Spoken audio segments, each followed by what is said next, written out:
So Unframed began as a creative experiment, an artist-run project engaging emerging and early career artists, particularly those in the Sunshine Coast region. We commissioned them to make new work and then install that work in pedestrian traffic areas around Coolum Beach.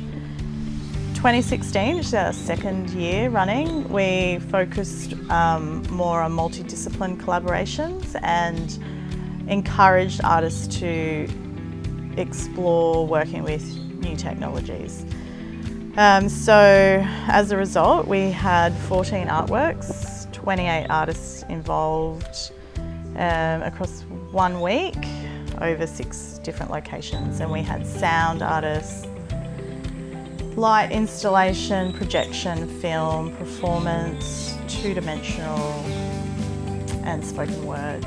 And so this short documentary is about the artist's story and the process of making work and gaining an insight into their practice, and hopefully then having an understanding of how important it is to support artists at this early stage in their career.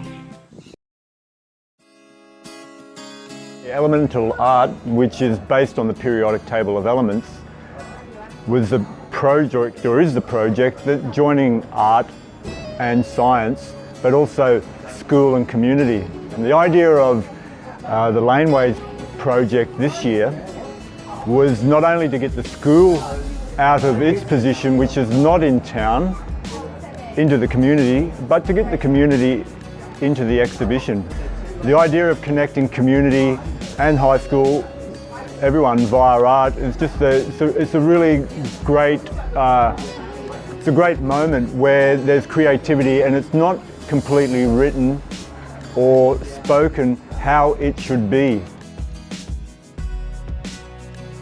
So the work I made for Unframed 2016 is called Paramon, and it's basically a parody of Pokemon Go, the game everyone's got on their phones.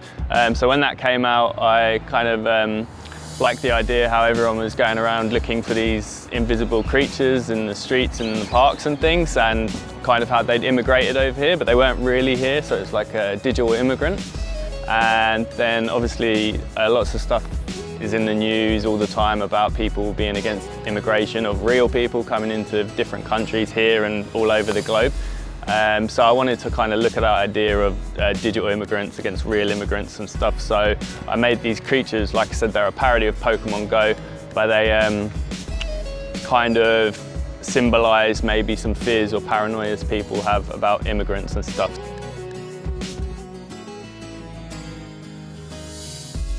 Using the girls as sort of like reflecting of the light. So we had really harsh light, and then during the editing we'd skip it until it sort of like went to really dark. So it was like this contrast of sort of, it was that inner torment of being frustrated with like light, dark, light, dark.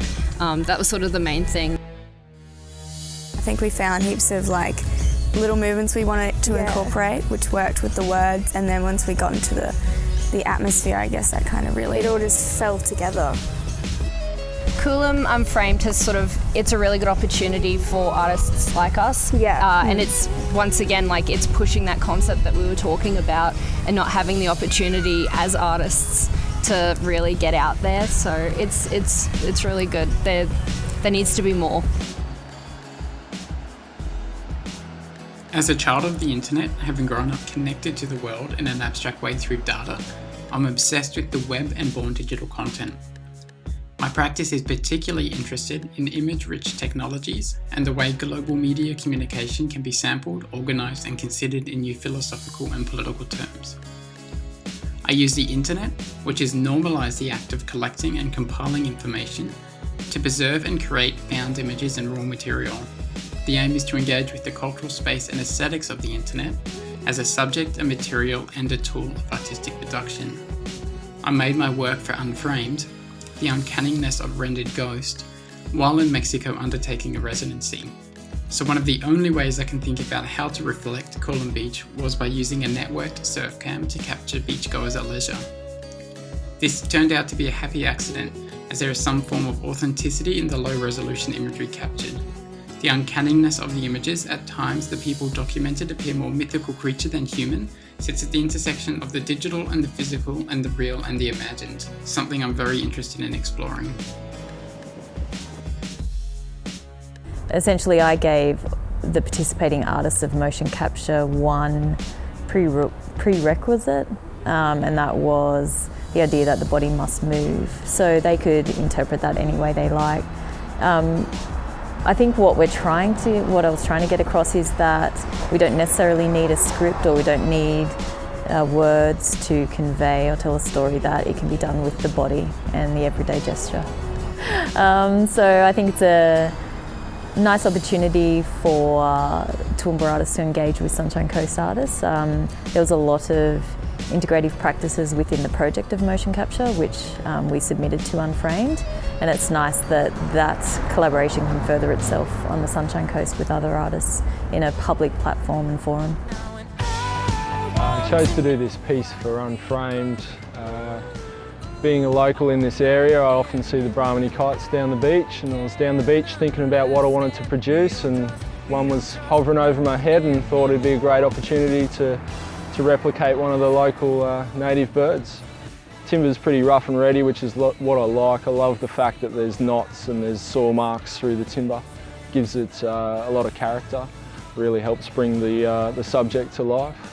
But essentially, working the stain through many layers, I'm able to build up some photorealistic tones. So I originally had the idea for the soundscape about a year ago.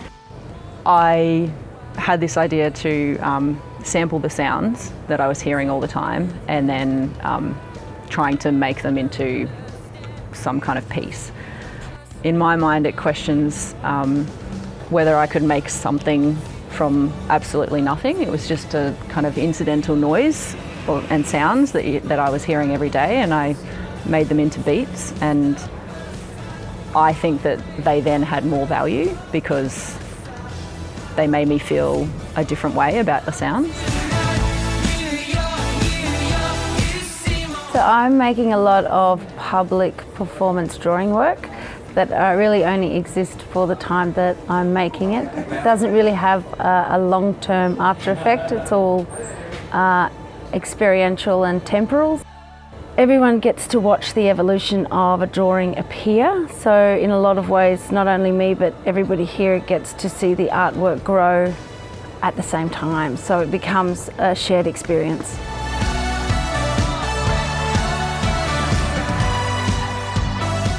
Yeah, I think from what we had as a seed of an idea, it really did evolve into something that was the pure essence of collaboration.